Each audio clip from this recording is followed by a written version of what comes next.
Merci de rester à notre compagnie pour la seconde partie de New World Forum qui s'attaque cette fois-ci aux défis dans l'enseignement supérieur en Afrique. Deux invités pour nous en parler. Ali Joachim Amouzou, bonjour.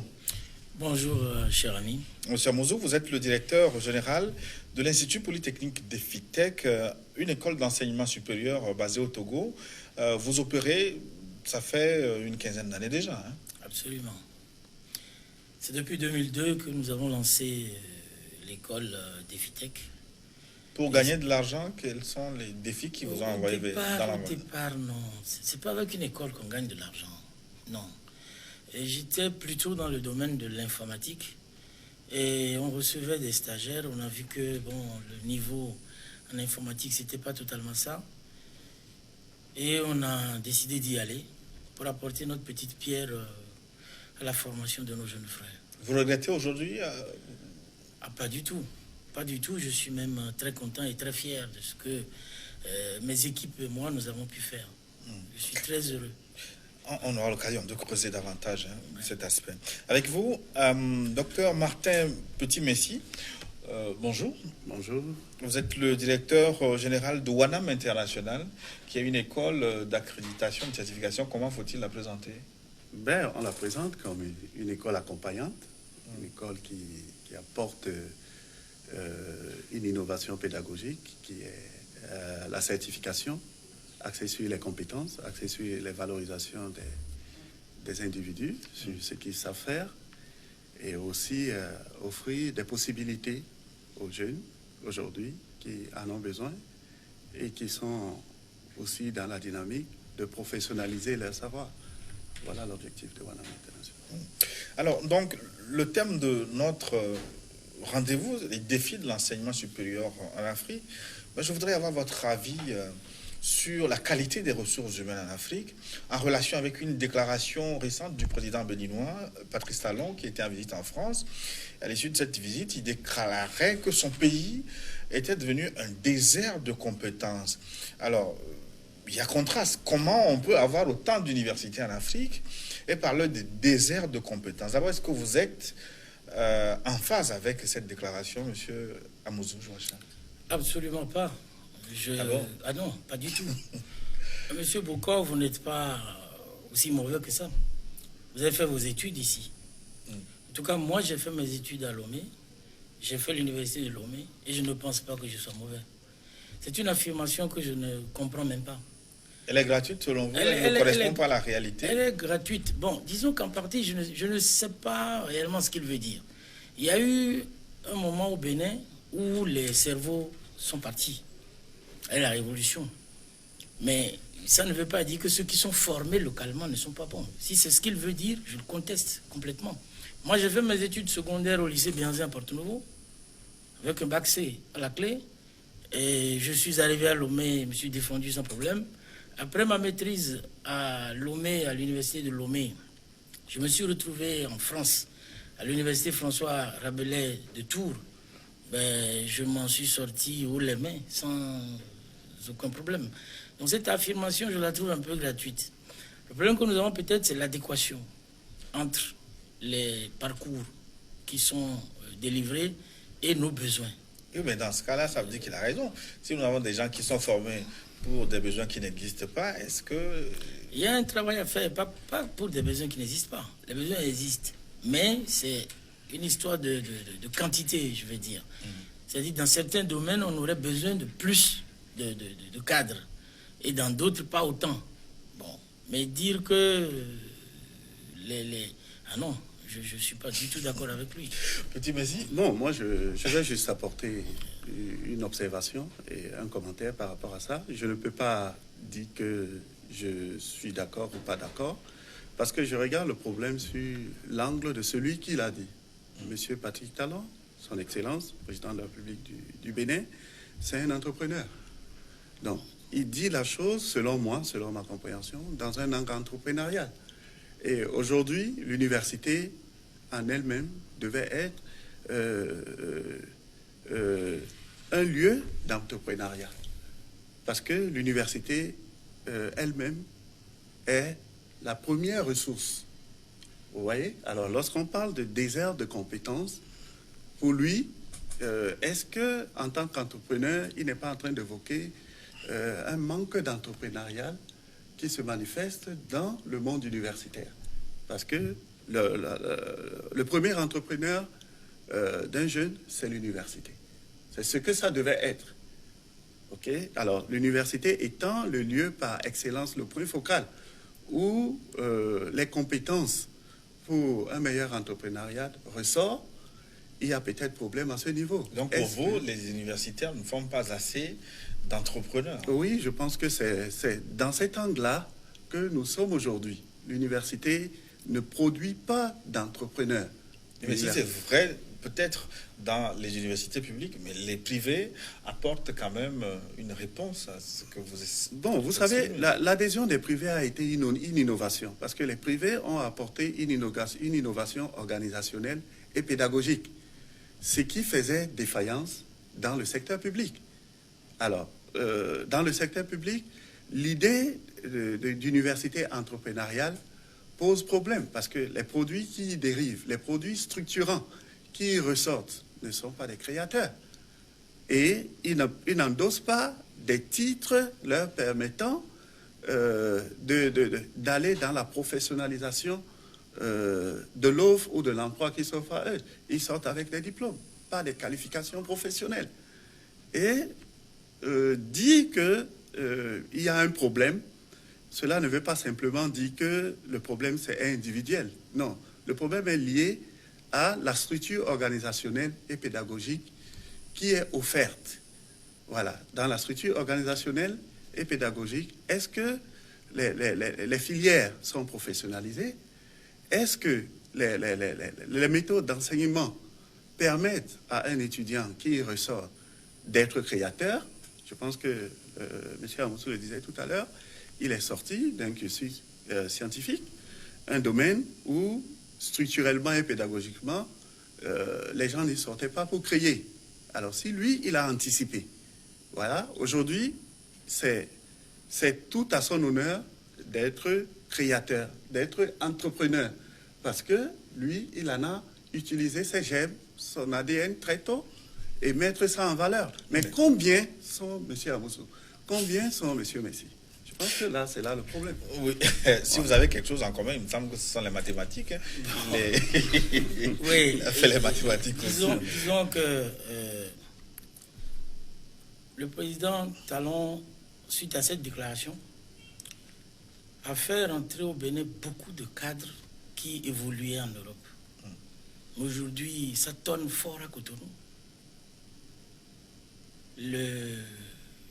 Les locaux pensent que les résultats ne sont pas là. Ils sont payés à prix d'or. Enfin, j'ai lu ça tout dernièrement encore dans une revue. Et bon, c'est pas évident. C'est pas évident.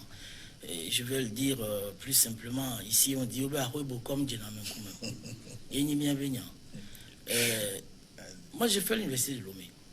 Mais Canflan, est-ce que vous n'êtes pas je suis un serial entrepreneur. Oui. Est-ce que votre expérience dans l'entrepreneuriat vient de votre cursus scolaire ou universitaire? Bon, un peu. Après mon bac C, moi, j'ai fait des études en gestion à l'université du Bénin. Aujourd'hui, moi, j'ai pris le taureau par les cornes. Vous en savez quelque chose. Tout dernièrement, nous avons lancé le Défitech Web Academy. L'entrepreneuriat, c'est notre seule voie aujourd'hui pour s'en sortir. Mais est-ce que ça s'enseigne dans nos écoles, dans nos universités? De plus en plus. De plus en plus, à Défitech, ça s'enseigne. Et nous, à partir de cette rentrée, c'est systématique dans les emplois du temps.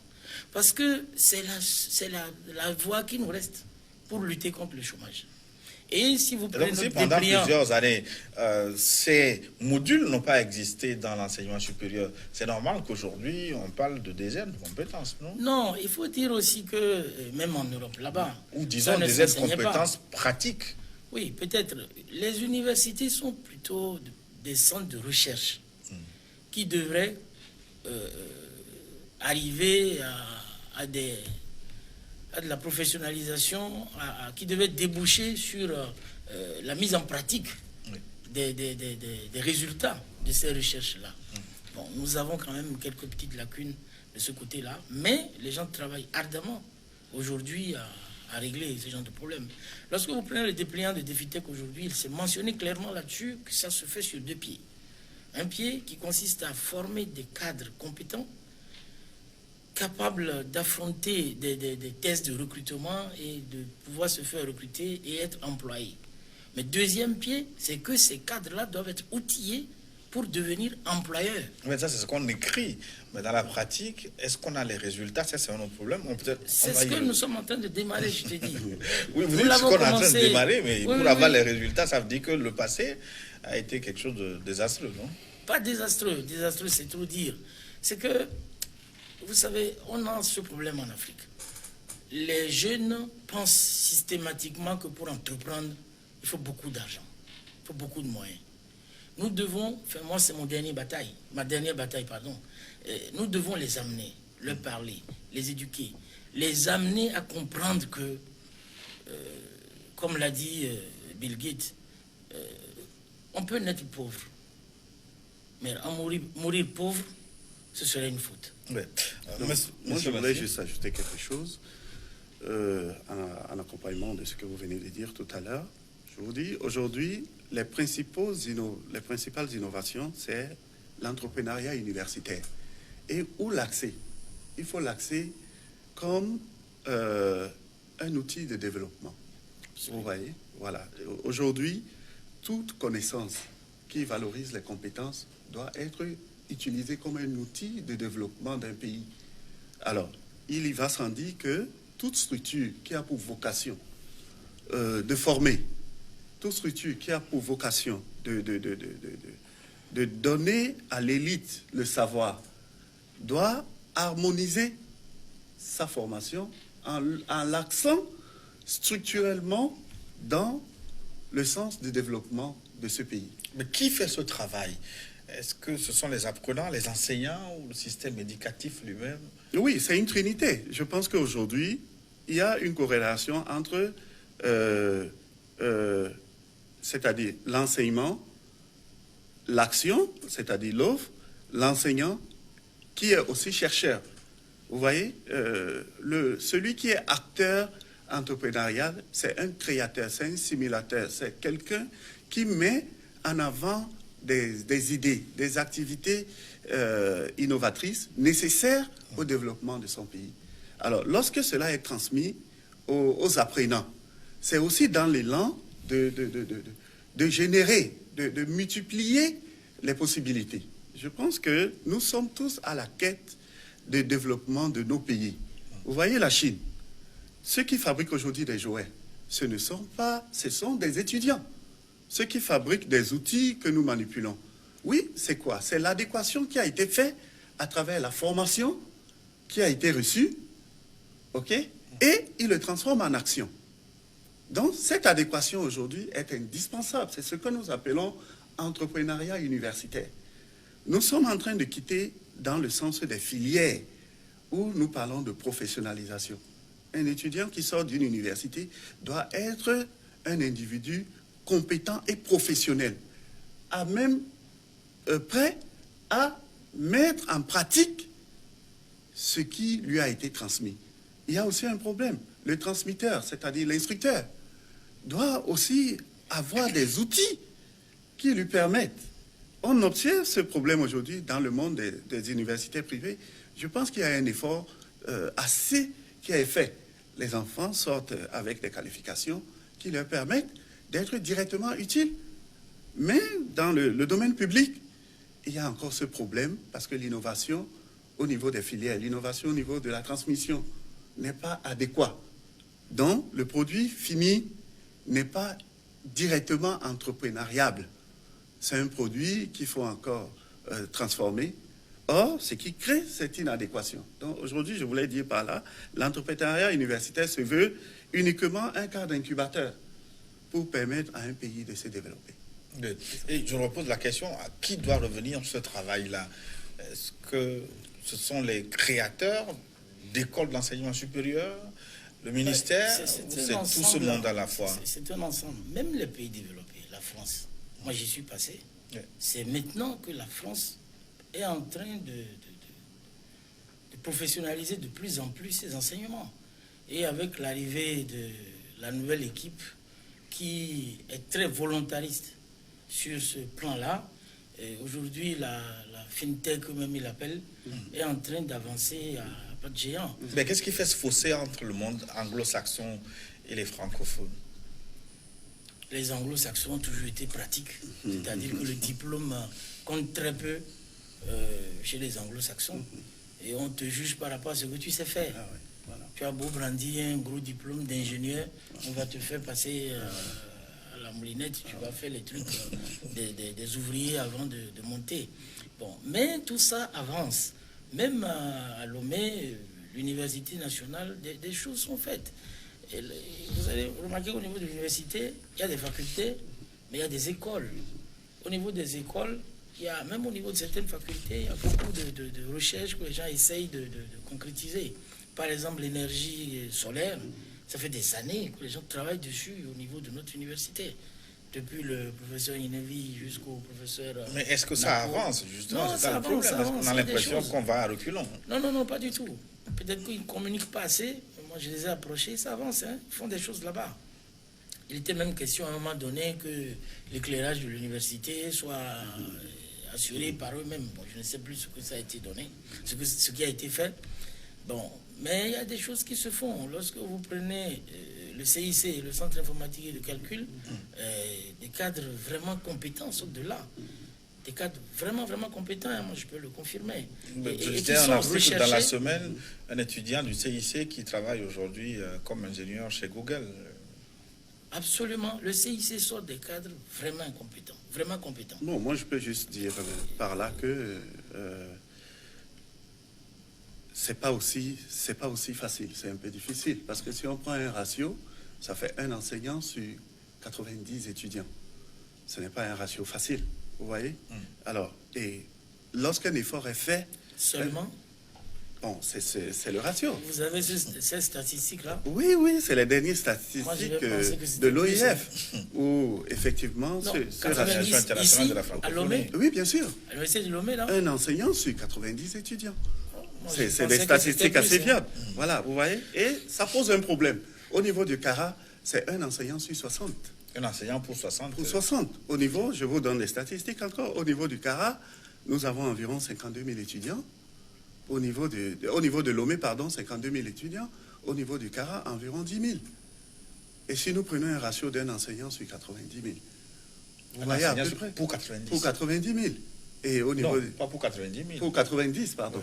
Ouais. Et au niveau du CARA, un enseignant pour 60. Pour 60. Pour 60, ouais. Vous voyez? Et quand on ressort un étudiant compétent sur ce ratio-là, ce n'est pas chose courante. Il faut se singulariser. Il faut vraiment être quelqu'un qui est sorti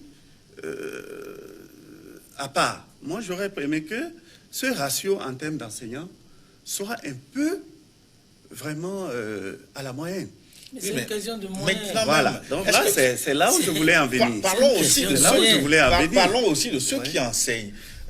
Monsieur Amouzou, franchement, hein, je vous sais très pragmatique. Ceux qui enseignent chez vous et ailleurs, est-ce qu'ils transmettent une connaissance viable? Disons que très tôt, dès 2002, moi j'ai réuni les gens, je me suis appuyé sur 2 amis qui étaient déjà dans le domaine pour leur dire je veux les meilleurs. Ça c'était au niveau du BTS. Nous avons démarré. Lorsque j'ai ouvert la licence, comme je suis en permanence à la recherche de l'excellence, du travail bien fait, je suis allé signer un partenariat avec l'université de Lomé et qui m'a permis d'avoir des avenants avec la faculté des sciences, avenant avec l'UIT de gestion, avenant avec le centre informatique de calcul et aussi avec l'école de journalisme. Mais ça m'a permis d'avoir leur programme. Et donc, c'est ces programmes-là qui sont aujourd'hui exécutés au niveau de DefiTech. Oui, oui. Et leurs professeurs aussi. Oui, mais le C'est problème, cela. est-ce que c'est parce qu'ils viennent de l'université de Lomé que vous les considérez comme bons? Oui, moi, je vais répondre, je peux répondre à cela. Je vais... Je non, peux non, répondre à cela. Je pense que il a posé un problème tout à l'heure et que vous venez de le répondre. C'est-à-dire, il faut le dire, la plus grande partie des professeurs qui enseignent dans des amplis viennent de l'université de Lomé. même ceux du CARA. Oui, oui, dans aucune structure locale n'en fera exception. Oui, la plupart de ces professeurs dont nous avons indiqué les ratios, 1 sur 90, 1 sur 60, viennent entièrement de l'université de Lomé. Alors, le problème qui se pose là, souvent, c'est le problème de la rationalité, n'est-ce pas? Avec ce qui les est offert en termes de ressources, en termes de moyens limités dans les recherches, ils sont obligés d'aller aussi monnayer leur savoir, leur connaissance ailleurs. C'est notre cas.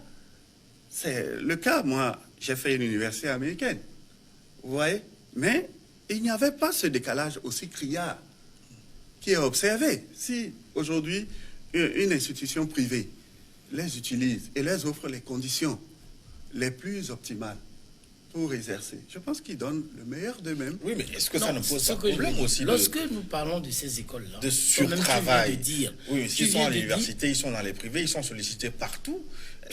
Tu viens de dire qu'il y a un étudiant du CIC qui travaille chez Google. Oui. Donc, je te dis que c'est du travail de très grande qualité. Exactement. Qui se fait au niveau de ces écoles-là. Exactement. Il faut te renseigner. Est-ce que Sur c'est le pas marché du travail. Un problème aussi qui Sur le marché du soit au travail. four et au moulin, ceux-là que vous... Vous parlez des professeurs? Oui. Bon, vous savez, le pays en a besoin. Ils sont obligés de se surpasser un peu pour nous aider. Parce que, bon, il y a ce besoin-là.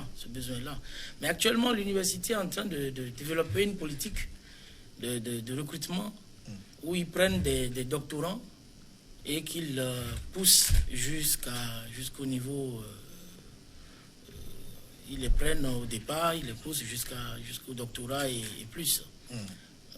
Quelle est selon vous la meilleure approche donc pour la formation dans le supérieur en Afrique? Oui, ça, comme vous venez de le dire, vous savez, il faut dynamiser un peu, c'est-à-dire les structures pédagogiques et professionnaliser les filières. Parce que, je donne un exemple. Oui, je donne un exemple. Vous savez, nous avons 20% des doctorants qui agissent dans notre pays, le Togo. 20% de doctorants pour une population environ on tend à presque 10 000 étudiants. Ce n'est pas beaucoup. J'ai pas bien compris. Je dis 20% de doctorants. 20% de ceux qui ont le grade de doctorat a même habilité à intervenir à l'université. Comparativement à la masse, ce n'est pas beaucoup. Je pense qu'il y a un effort qui doit être fait pour encourager d'abord d'avoir plus de formateurs, n'est-ce pas, pour pouvoir être à même vraiment d'en produire aussi efficacement plusieurs entrepreneurs. On revient toujours au problème de moyens. Voilà, c'est ça, exactement. C'est là où je voulais arriver. Le manque de moyens qui crée ce gap permanent. Vous voyez, 20% de professeurs qui sont doctorants, qui ont un doctorat, ce n'est pas suffisant. Mais avec le développement des technologies, pourquoi vous n'osez pas chercher des enseignants ailleurs dans d'autres pays? Oui, ça devient un problème aussi de financement. Ça devient un problème. Moi, je crois que ça devient va un venir. problème récurrent. Ça se vulgarise. Hein? Donc, Et une voie de sortie de ce goulot d'étranglement, c'est les nouvelles technologies. Où très bientôt, depuis Lomé, les gens pourront rester ici et suivre des cours dispensés par des gens qui sont longtemps. C'est le cas de la professionnalisation des filières. Non, les nouvelles technologies sont vraiment une aubaine pour l'amélioration de l'enseignement dans nos pays. Exactement. Il y a aujourd'hui des plateformes où des cours sont donnés et les gens suivent les cours depuis leur maison, mais à des heures précises. C'est des cours en présentiel, mais chez vous. Non, j'apprécie ça. J'apprécie ça. C'est ce qu'on appelle les WebEx. Oui, vous connectez depuis votre maison. Voilà. En même temps que tous ceux qui sont inscrits. Bon, j'ai découvert un tout dernièrement qui s'appelle O'Clock en France. Oui. Ben, quand je suis allé voir le prix, je voulais m'inscrire, mais bon, après quand ils m'ont dit que je dois être présent devant mon ordinateur de 9h à 15h, j'ai abandonné parce que moi je travaille. Oui, mais avec le niveau de connexion que nous avons, est-ce qu'on ne peut pas développer Non, ça s'est amélioré. D'autres outils? Est-ce qu'on ne peut pas utiliser, par exemple, c'est une idée que je jette, la télévision. Nos télévisions qui sont là pour passer des feuilletons. Bon, vous savez, pour passer monsieur des disait tout contenus. à l'heure... Est-ce qu'on peut pas les utiliser, mettre à profit pour Oui, ça c'est faire l'utilisation du numérique. Il y a des Vous savez, choses à faire de ce côté. Le numérique qui est en train de prendre corps dans nos méthodes d'enseignement n'a pas été quelque chose de pré-préparé. Vous voyez, les gens embrassent le numérique. Nos dévanciers n'ont pas connu le numérique. Voilà, le numérique, on a quitté de 0G à 4G. Alors, quand il y avait 0G, les gens étaient au manuel traditionnel. On est à 4G aujourd'hui, et il ne faut pas demander à quelqu'un qui a 60 ans, voilà, de se recycler de ce qu'il n'a pas connu. Je pense que déjà ça, il faut aussi louer cet effort que les gens font, c'est-à-dire accepter cette situation et de s'y jeter, de s'y plonger, faire en sorte que les jeunes soient formés. Parce que ce n'était pas évident. Vous voyez, le niveau de développement des infrastructures dans l'enseignement supérieur va tellement si vite que si la formation n'est pas récurrente, nos enseignants ont du mal à s'arrimer. Oh, ça commence à venir. Voilà. Ça Donc, commence à venir. comme on dit aujourd'hui, l'existence du numérique, c'est une porte, c'est une grande plateforme de savoir. Mais ce n'est pas évident qu'un enseignant ait une connexion gratuite en Internet de 4G. Il faut payer. Oui. Alors, on parle d'Internet, mais dans vos écoles, de plus en plus, vous parlez de normes ISO. Chaque école dit quelle est norme ISO. Vous parlez de démarche qualité, vous parlez de CAMES, vous parlez de délocalisation. D'abord, est-ce que c'est du réel tout ça ou c'est de la pub et du bluff finalement? De la pub, du bluff. Si nous voulons parler, par exemple, du CAMES, le CAMES est une très bonne organisation qui a été mise en place par une communauté de pays africains et malgaches oui. qui s'occupe de la, disons, je vais appeler ça réglementation de l'enseignement supérieur dans notre zone. C'est une très bonne chose. Mais le CAMES, tel que c'est organisé, viendra évaluer les programmes qui sont exécutés, viendra voir aussi le cadre, etc., va regarder et participe aussi à la nomination, enfin, au grade, les examens des enseignants pour leur évolution dans les grades. Et le CAMES s'occupe de tout ça, mais les gens ont leur grade, ce qu'ils délivrent, le CAMES n'est pas là pour le regarder. Ce que je veux dire par là, c'est qu'il y a des écoles privées à Lomé. Il y a une sorte de tricherie. Parce que le CAMES accrédite des parcours. Exact. Le CAMES n'accrédite pas une école. Lorsque vous allez faire accréditer, par exemple, un parcours comptabilité et gestion, et que vous revenez pour mettre le nom de l'école et dire accréditer CAMES, c'est une tricherie. Oui, mais ça, on l'entend régulièrement. Ah oui, mais attends, on est au pays de... Enfin, les gens, ils profitent. Il n'y a pas l'information, les gens ne sont pas au courant. Oui, on parle de CAMES, on parle de ISO de plus en plus. Oui, Oui, bon, moi, oui. Mais c'est quoi, au fond? Moi, Est-ce que j'aimerais apporter les normes ISO appliquées aux écoles? Oui, qu'est-ce que j'aimerais c'est? apporter un éclaircissement. Vous savez, lorsque nous parlons des normes, nous parlons aujourd'hui des exigences. Nous parlons aujourd'hui des contenus. Vous voyez? Alors, lorsque vous vous situez, vous orientez dans le domaine compétences. Lorsque votre école est identifiée par les normes, c'est-à-dire elle obéit à certaines exigences juridico-économiques structuraux pour être habilitée. Bon, et comme il a dit, le CAMES a son mode de fonctionnement, mais ça ne répond pas à ce qui est affiché adéquatement. Si vous voulez être dans les normes, mais certifiez-vous. Est-ce que les certifications-là ne cachent pas d'autres lacunes? Est-ce qu'on ne peut pas se cacher derrière ces normes ISO comme étant des paravents? La démarche qualité dont vous avez parlé tout à l'heure, elle est indispensable. Oui, ça c'est ça. Au niveau de nos écoles, c'est quelque chose à entreprendre. Ah, oui. En temps, le ministère a fait, il y a 2 ans, je crois, a essayé de regarder un peu ce que nous faisons les uns et les autres. Ils nous ont donné un cahier des charges avant de passer. Ça nous a beaucoup aidé à s'améliorer les uns et les autres sur un certain nombre de choses. La démarche qualité, elle est aujourd'hui primordiale. Bon, nous, à Défitec, nous avons entrepris une démarche qualité depuis 4 ans maintenant. En quoi consiste la démarche qualité? C'est un ensemble. Bon, ça brasse tout, depuis les installations, l'organisation, la qualité des enseignants. C'est leur évaluation.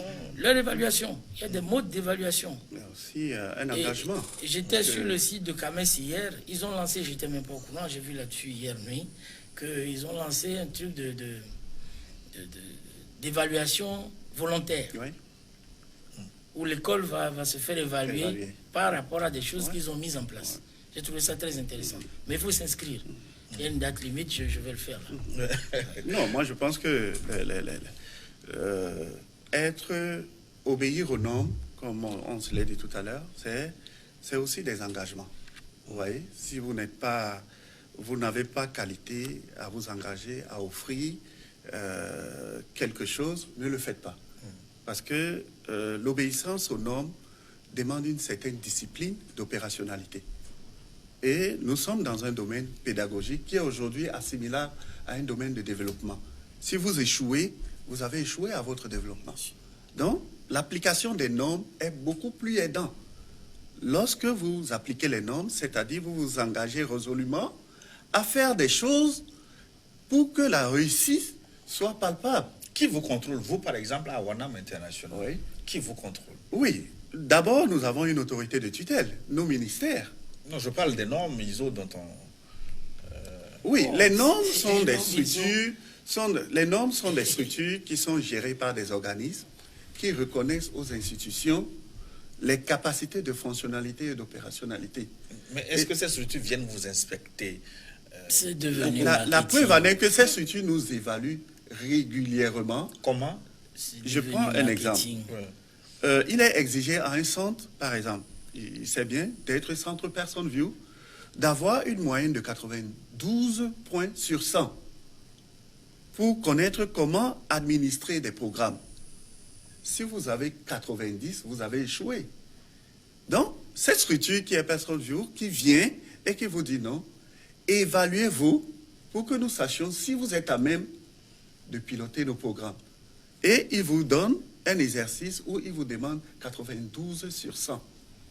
Lorsque vous n'avez pas 92, vous n'êtes pas qualifié. Le ministère de tutelle est Voilà. en train de travailler durement sur ça. Au Sénégal, par exemple, ils ont mis carrément en place une commission nationale qui s'occupe de l'évaluation, d'abord, qui aide les écoles à travailler sur leur démarche qualité et ensuite qui les évalue. Au Togo, je sais qu'il y a des choses qui sont en préparation. Et nous avons bénéficié de formations de la part de certains organismes, les écoles privées, de formation dans la démarche qualité, et par des experts locaux qui ont été... Vous travaillez aussi sur l'harmonisation des diplômes et la qualité même de ces diplômes. Parce que... Oui, c'est important. Au fait, tout ce qu'on disait tout à l'heure, des gens ISO 100 000,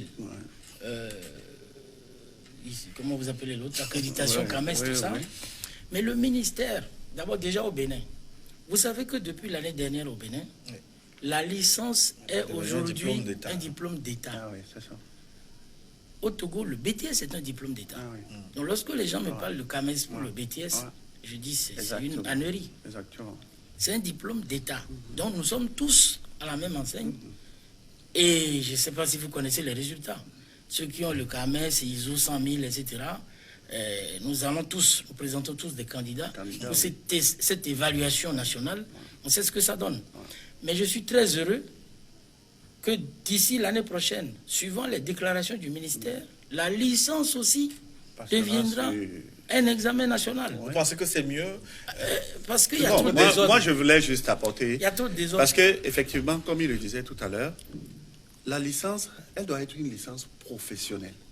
Parce que... Mais ça, c'est un autre problème que vous évoquez. Parce qu'aujourd'hui, il faut juste le mettre... Nous sommes en train de disparaître à cet état de rendre non professionnels les filières. Nos filières doivent répondre aux exigences de notre environnement socio-économique. Mais cette exigence doit être sanctionnée par un diplôme. Oui, mais il faut que ce diplôme soit d'utilité professionnelle. Non, le ministère travaille. Je dans ce pense sens. que cette orientation est indispensable et il faut l'ajouter dessus. Aujourd'hui, dans Parce notre que pays, s'il faut le rendre un celui-ci- diplôme d'État, oui, il faut qu'il y ait une finalité. Bien sûr. Et cette Aujourd'hui, dans notre pays, chacun donne le nom qu'il veut. Ah, exact. En comptabilité, par exemple. Où ils donnent les mêmes noms. Je fais comptabilité finance, toi aussi tu fais comptabilité finance. Mais lorsque nous sortons les programmes, Exact. Les programmes ne sont pas les mêmes. Exact. ces programmes ne sont pas les mêmes. Exact. Donc le ministère travaille à mettre à notre disposition L'harmonisation. des noms, une harmonisation, des noms et les contenus.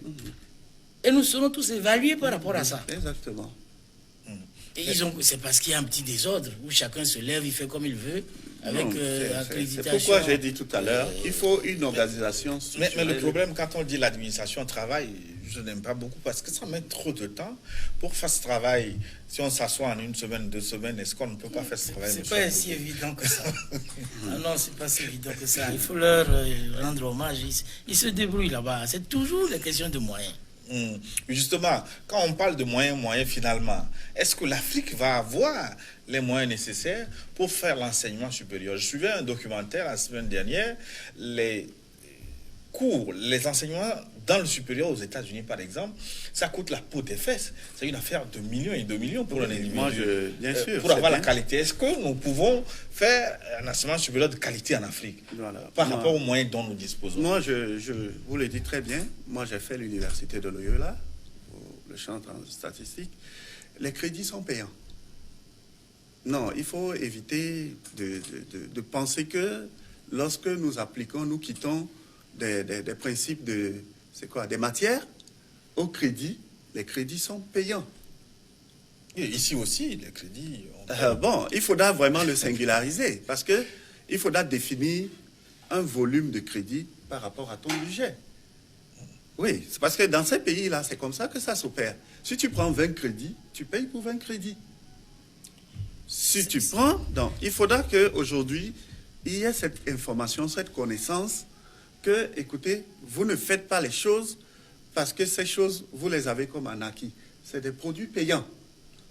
Et aujourd'hui, lorsque vous allez faire, je peux prendre un exemple comme marketing, mais soyez prêts à payer pour cette filière. Mais se pose chez nous un problème de moyens. Et nous devons... Non, tout ça là doit être rationalisé. Oui. Parce que l'État... Je disais tantôt que les nouvelles technologies sont une chance pour l'Afrique. En ce sens que si nous arrivons à mettre en place une plateforme qui permette à chacun depuis sa maison de suivre des cours, Exact. on n'aura plus cette massification Exact. dans nos amphis. Exact. Des cours programmés de telle heure à telle heure ou depuis ta chambre. En ce moment-là, il faudra investir dans le développement du haut débit. Ce qui est en train d'être fait. Mais prions que ça aille encore plus loin. Prions que ça aille encore plus loin. Donc, avec le développement des nouvelles technologies, c'est vraiment une aubaine. Ça va nous permettre d'avoir plus accès au savoir. Aujourd'hui, le savoir est démocratisé. Il suffit d'avoir la volonté d'apprendre, d'étudier. Vous allez vraiment avancer. Arriver à mettre en place des plateformes qui permettraient de vulgariser la connaissance, ça nous aiderait beaucoup. Bien. Une dernière question, on va clôturer notre émission là-dessus. À votre avis, est-ce qu'il faut, à un moment donné, commencer par trier l'entrée dans l'enseignement supérieur? Est-ce que tout le monde est destiné à l'enseignement supérieur? Oui, je pense que c'est un problème qu'on a vécu dans les années antérieures. Parce que lorsqu'il a tout à l'heure, il a parlé d'une théorie de massivité. Vous voyez, aujourd'hui, nous sommes confrontés à une surcharge. À une surcharge dans nos milieux universitaires. Et je pense que le principe de la délocalisation va apporter aussi des solutions. Qu'on évolue plus pas à 2 universités, que nous puissions avoir plusieurs autres. C'est là où je loue l'apport des institutions privées. Je pense que tout ce qu'il faut y apporter à ces institutions, c'est le soutien. Le soutien et aussi cette guidance pour qu'ils s'arriment, qui travaillent selon les normes exigées. Je pense qu'il y a des éléments. Je pense qu'il faut juste une implication forte des décideurs pour que vraiment il y ait, parce que chaque année, nous assistons à la création des structures nouvelles. Mais il faudra aussi une politique volontariste. Reconnaître que certaines structures qui existent depuis longtemps doivent nécessairement être soutenues, même à plus faible taux, afin que vraiment cela puisse aider. Parce que si on se limite toujours à 2 universités, Lomé et Kara, et on n'apporte pas ce soutien aux institutions privées qui font un travail magnifique, je pense qu'on aura toujours ce problème où on va se dire, est-ce que c'est tout le monde? Non, il y a des structures palliatives. Il faut juste qu'on les considère et qu'on les apporte aujourd'hui aussi le soutien qu'il faut pour qu'ils puissent bien faire. Moi, je ne suis pas pour le tri. Le tri à l'entrée, non. Il faut laisser la chance à tout le monde. Tout ce qui a bac doit aller... Mais bien sûr, s'il a envie d'aller étudier, c'est la volonté, comme il le disait tout à l'heure, d'essayer de multiplier un peu, mais c'est toujours le problème de moyens. Si nous avons encore plus d'universités, je crois qu'il y a un projet comme ça. Oui, il y en a. Il y a un projet comme ça qui ont commencé à... Dans les différents départements. Oui, avoir des universités dans les différentes contrées, ce serait une très bonne chose. Ce n'est pas mieux de trier les meilleurs et de les envoyer à l'université? Comment tu les tries? Elle est un peu... Comment tu les tries? Cette histoire de meilleur en quoi? Meilleur en quoi? Parce que tu vas prendre quelqu'un qui est très très bon en mathématiques, mais a d'autres aptitudes. Il a d'autres aptitudes. Il est bon musicien. Il a d'autres aptitudes. Non, ça pose effectivement le problème, des filières. Nous remarquons aujourd'hui que dans les filières scientifiques, dans les filières mathématiques, dans les filières technologiques, il y a moins d'attrait. Et ça, c'est un vrai problème. Voilà, ce sont des secteurs de développement. La série C au pays est en train de disparaître. Aujourd'hui que... Et comment réorienter, justement? Est-ce qu'il ne revient pas à l'État ou à vos structures? L'État essaye. Ils ont ouvert des lycées scientifiques, je crois, mais on doit faire plus. Voilà. Franchement... Alors qu'on a besoin de scientifiques, vous envoyez tout le monde en lettres modernes, sociologie, etc. On en a besoin aussi, mais il y en a trop. Voilà, c'est ça. Par rapport aux cette proportion. C'est ça le problème. Non, moi je pense que les filières comme la santé, les mathématiques, la technologie, il faudra vraiment y mettre. Parce que c'est dans ces filières qu'on crée des meilleurs entrepreneurs. On a besoin des mathématiques. C'est dans ces filières qu'on crée la meilleure élite qui est à même de mettre sur pied des outils de développement économique. Oui, si nous créons des historiens, bon, je ne dis pas que historien, ce n'est pas une bonne chose, mais je dis il nous faut aujourd'hui des outils pour répondre à la demande mondiale. On a un impératif, on n'est plus le Togo à part, on n'est plus un enseignement à part, on est dans un village. Ce problème se pose parce qu'il me semble que l'orientation ne se fait pas trop. C'est après le bac qu'on cherche à faire X, Y. Bon, aujourd'hui, tout le monde vous parle d'intelligence artificielle. En dessous, c'est quoi? Les algorithmes. Voilà. Mais c'est les mathématiques. Voilà. L'étudiant du CUC dont je parlais, justement, a été recruté chez Google pour développer l'intelligence artificielle. Tout le monde aujourd'hui, l'intelligence artificielle, le data, big data, etc. Big data, tout ça, il faut qu'on y aille. C'est ça, et c'est là qu'il y a le plus grand manquement. Reprendre le taureau par les cornes. Il faut reprendre le taureau par les cornes. Au niveau des mathématiques, cette passion, la physique, etc. Et si vous faites attention, par exemple, le CIC, ceux qui l'ont dirigé, le centre informatique de calcul de l'université de Lomé. Le professeur Guinevi, c'était un gros scientifique. Mais le professeur, le maître de conférence d'Almeida, c'est un professeur de mathématiques. Monsieur Achonunglo est docteur en physique. Les gens souvent ne font pas le lien. Pourquoi pour diriger une école de mathématiques, on vient mettre... voilà. Ah non. L'informatique aujourd'hui a besoin de beaucoup de logique. Beaucoup de logique. Donc, il faut qu'il y ait... C'est même ça, parce que lorsque vous parlez de plateformes, les plateformes, en dessous des plateformes, sont dirigées par des personnes qui manipulent les outils de programmation, les outils d'application des données. Lorsque nous faisons des développements d'applications, ce n'est pas fait pour une catégorie précise. Oui, mais vous, qui avez fait les mathématiques, je rappelle... Vous êtes statisticien, vous avez fait les mathématiques oui, informatique décisionnelle aussi. Est-ce que c'est facile, les mathématiques? Moi, je pense que c'est facile, c'est le quotidien de tous les jours. Moi, selon je trouve... Et pourquoi les mathématiques sont craintes? Pourquoi les... Non, ça a été crainte à une époque parce que nous n'avons pas aujourd'hui des outils de mobilité, les outils d'informatique. Aujourd'hui, nous les avons. À travers une modélisation, nous pouvons vraiment c'est pas. Il faut initier les Voilà, enfants. je pense que les enfants le font à la maison. Démystifier la chose. Hein? Les modélisations Aujourd'hui, il y a sont des outils. des... Il faut démystifier, c'est le Il faut thème. démystifier la chose. Hein? C'est de là que la Vous création... avez fui les mathématiques, toi tu as fui les mathématiques. C'est de là, c'est un jeu.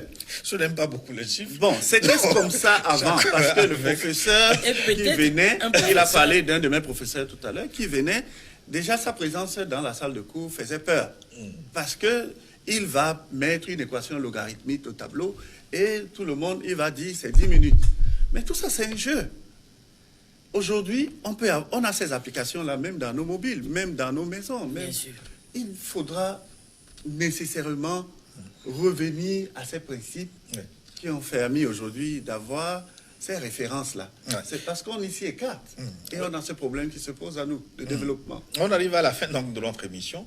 Merci, M. Amouzou Ali Joachim, C'est plutôt moi. directeur général de Défi Informatique, un institut polytechnique qui fait dans l'enseignement supérieur. Hein. Défi Tech. Défi Tech. Il y a deux sociétés. Ok, Défi Informatique et Défi Tech. Défi Tech, qui est l'école. Absolument. Merci d'être passé chez nous. Docteur, merci. Merci beaucoup. Moi, j'aurais aimé que cette émission continue parce qu'elle débat vraiment des thèmes actuels. Elle débat vraiment de la problématique de l'enseignement supérieur où personne n'en parle. Je pense que notre enseignement supérieur est en train de mourir. Non, non, Et non. il faudra vraiment Des que de efforts temps sont en temps- train d'être faits. Je vous assure que ça évolue. hein. On aura l'occasion Ça évolue, des efforts sont en de train d'être relancer faits. le débat. C'est vrai. Nous Ça aurons tout évolue, le temps ça évolue. de reparler de ça. Merci de votre participation. Dans un instant, une nouvelle édition de journal. À très bientôt.